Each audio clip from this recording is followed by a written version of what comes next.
Assalamualaikum warahmatullahi wabarakatuh. Saya Nurusa Putri Emba, NIM 2017 1017031311129 akan membahas mengenai Corporate Social Responsibility atau CSR. CSR atau Corporate Social Responsibility atau tanggung jawab sosial dan lingkungan perusahaan kepada stakeholder-nya yang berdampak kemudian kepada people, society, dan planet. Kemudian yang pertama itu ada people, di mana ada ethical conduct atau kode etik. Nah, kode etik di sini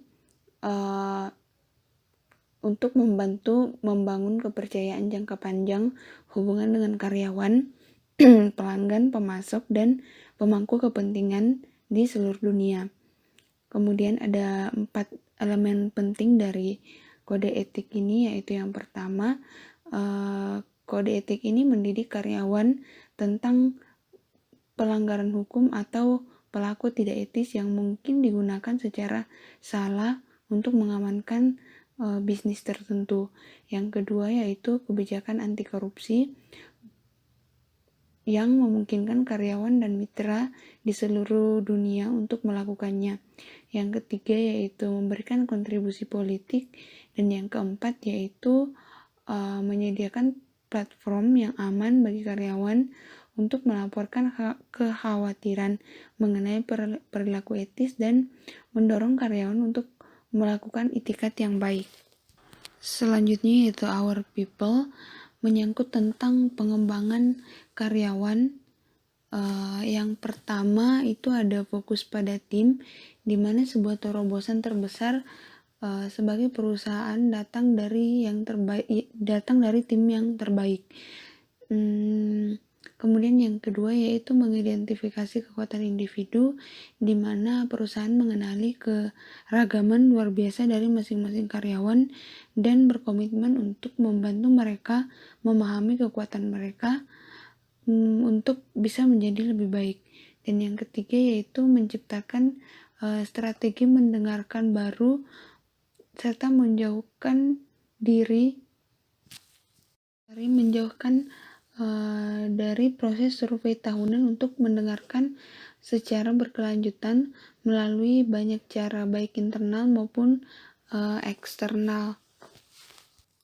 Selanjutnya yaitu building skills and entrepreneurship atau membangun keterampilan dan kewirausahaan, di mana menyangkut tentang pengembangan keterampilan digital, membangun keterampilan digitalisasi dasar yang diperlukan untuk perkembangan ekonomi digital. Yang kedua yaitu kreasi bersama, di mana bermitra dengan universitas dan agen perubahan sosial untuk berkembang bersama kurikulum, pengalaman, dan model keterlibatan. Selanjutnya itu hibah kapasitas inovasi, di mana menyediakan dana untuk tangkap budaya dan sosial, program dan inisiatif terfokus yang menumbuhkan kepemimpinan dari pengusaha. Kemudian yang selanjutnya itu tantangan dari investasi inovasi yang berinvestasi dalam pembelajaran berdasarkan pengalaman, peluang, dan mengidentifikasi berbagai investasi inovasi tahap awal dari konsep untuk startup. Selanjutnya yaitu ada society, di mana ada 3 kegiatan berfokusnya. Yang pertama yaitu membangun pengetahuan dan yayasan digital atau building knowledge and the digital foundation, menyangkut tentang kepemimpinan, penelitian, dan pikiran. Kemudian ada forum solusi, di mana menyatukan inovator, pemimpin pemikiran dan perubahan agen untuk mengembangkan dan mempercepat solusi untuk tantangan sosial dan lingkungan. Yang ketiga yaitu kebutuhan kritis manusia, di mana mengarahkan sumber daya penting seperti makanan, air, dan tempat tinggal kepada mereka yang membutuhkan. Kemudian yang keempat yaitu pendidikan, memperluas jangkauan, meningkatkan hasil, dan meningkatkan keterlibatan siswa. Kemudian ada juga pemberdayaan ekonomi, di mana menghubungkan yang kurang terlayani dengan peluang dan sumber daya yang mengangkat orang luar dari kemiskinan dan menggerakkan mereka menuju kecukupan. Selanjutnya yaitu ada human right atau hak asasi manusia, di mana hak asasi manusia merupakan suatu landasan untuk menjalankan bisnis. Dengan adanya hak asasi manusia, dengan adanya program hak asasi manusia mencakup seluruh rantai nilai perusahaan, mendukung dan membela kebebasan berekspresi dan hak privasi melalui tata kelola internet dan standar produk global.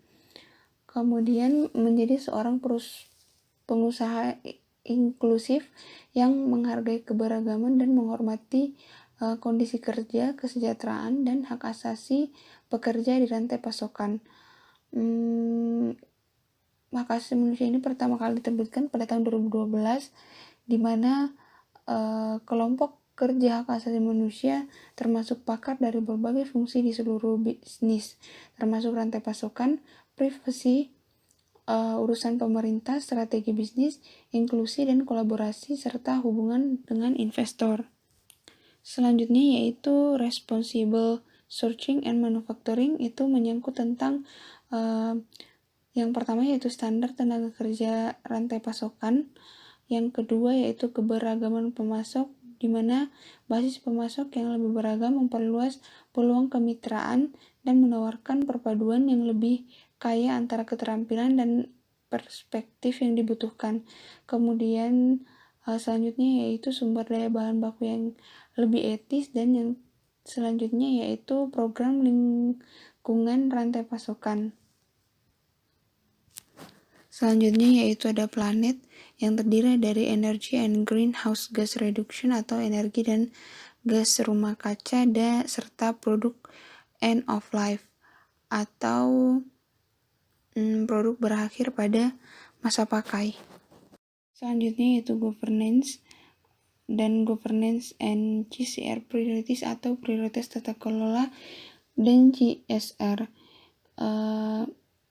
Itu sangat penting untuk memiliki kepercayaan dari semua pemangku kepentingan seperti karyawan, pelanggan, mitra dan pemasok serta komunitas tempat beroperasi.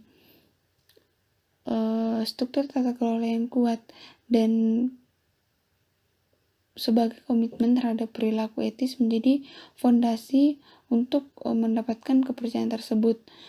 Nah, dari penilaian tanggung jawab sosial perusahaan, struktur untuk mengidentifikasikan cara untuk mengintegrasikan proses dan saluran komunikasi dengan lebih baik dalam struktur tata kelola perusahaan. Nah, governance atau tata kelola ini terdiri dari 3 sub pembahasan, yaitu ada prioritas tata kelola dan GCR atau governance and GCR priorities, kemudian ada etik atau etika, di mana etika di sini berbasis mengenai tentang kejujuran dan integritas untuk membantu membangun kepercayaan jangka panjang dengan hubungan antara pelanggan, pemasok, karyawan, dan pemangku kepentingan di seluruh dunia. Kemudian terdiri dari kode perilaku bisnis, ada pelatihan etika di mana semua karyawan harus menegaskan kembali kepatuhan terhadap KEP. Kemudian ada melaporkan masalah, di mana mendorong karyawan dan pemangku kepentingan lainnya untuk segera melaporkan kekhawatirannya, dugaan serta perilaku tidak etis. Kemudian yang ketiga itu ada supply chain management atau manajemen rantai persediaan, di mana rantai pasokan sepenuhnya dialihkan ke jaringan pemasok dan mitra spesialis. Ratusan pemasok di seluruh dunia memasok suku cadang yang digunakan untuk produk seperti berkumpul dan menguji produk, menyediakan layanan logistik, diperbarui dan didaur ulang produk tersebut di akhir masa manfaatnya. Kemudian di sini ada gambar mengenai CSR business process yang terdiri dari corporate affairs, CSR reporting, stakeholder management and analysis, kemudian stakeholder feedback to the business, kemudian prioritization goals and incentives, kemudian implementation, performance measurement and business function. Kemudian di sini ada penyelarasan dengan tujuan pembangunan berkelanjutan yang terdiri dari tidak ada kemiskinan tanpa kelaparan. Yang ketiga yaitu kesehatan yang baik dan kesejahteraan, pendidikan berkualitas, air bersih, terjangkau dan energi bersih, pekerjaan baik dan pertumbuhan ekonomi, industri, inovasi dan infrastruktur, kota berkelanjutan dan komunitas, kemudian bertanggung jawab konsumsi dan produksi, aksi iklim, kemitraan serta kemitraan untuk tujuan.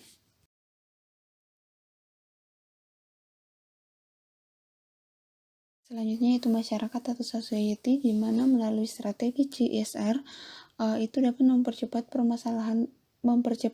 pemecahan masalah global dengan menciptakan eksponensial peluang untuk dampak sosial dan bisnis.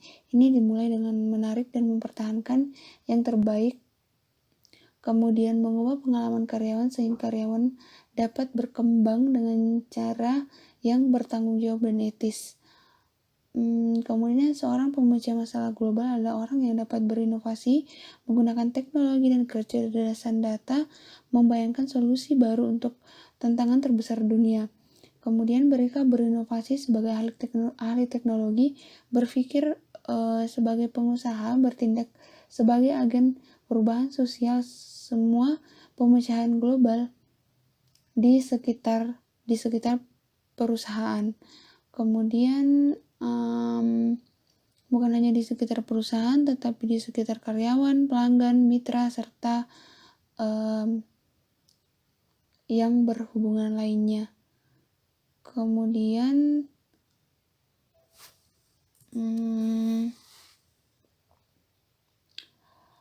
dalam hal ini perusahaan berupaya untuk menginspirasi, mengaktifkan, dan berinvestasi dalam peluang yang meningkat pemecahan masalah global, memperdayakan orang dimanapun untuk bekerja menuju pemberantasan kemiskinan, pengangguran, dan kelaparan, serta memberi orang keterampilan untuk berkembang dalam ekonomi digital, memperdayakan mereka untuk menjadi pemecah masalah global dan mempercepat laju pertumbuhan sosial. Di sini dilakukan dengan melibatkan karyawan serta memperluas akses ke pendidikan teknis dan memberikan kesempatan untuk membantu organisasi non-profit untuk melayani masyarakat dengan lebih baik lagi. Selanjutnya itu ada environment, di mana memajukan pertumbuhan yang berkelanjutan secara lingkungan, kemudian memiliki visi untuk membangun berkelanjutan ke dalam fungsi dan proses bisnis, mengaktifkan tingkat konektivitas dan pengurangan dampak lingkungan bagi pelanggan. Ini dilakukan dengan berfokus pada 2 bidang prioritas, di mana prioritas tersebut memberikan dampak terbesar, yaitu energi dan rumah kaca, pengurangan gas, dan ekonomi sirkular. Kemudian berinvestasi dalam solusi transformatif dan berbagai praktik terbaik efisiensi dan energi dengan pelanggan. Kemudian meningkatkan produk manajemen energi gedung, memudahkan kolaborasi jarak jauh untuk meningkatkan produktivitas dan mengurangi perjalanan bisnis, mempromosikan teleworking dan mobilitas kantor, serta meningkatkan pemanfaatan real estate perusahaan dan mengaktifkan energi komputasi awan yang efisien untuk bisnis dan pelanggan di seluruh dunia.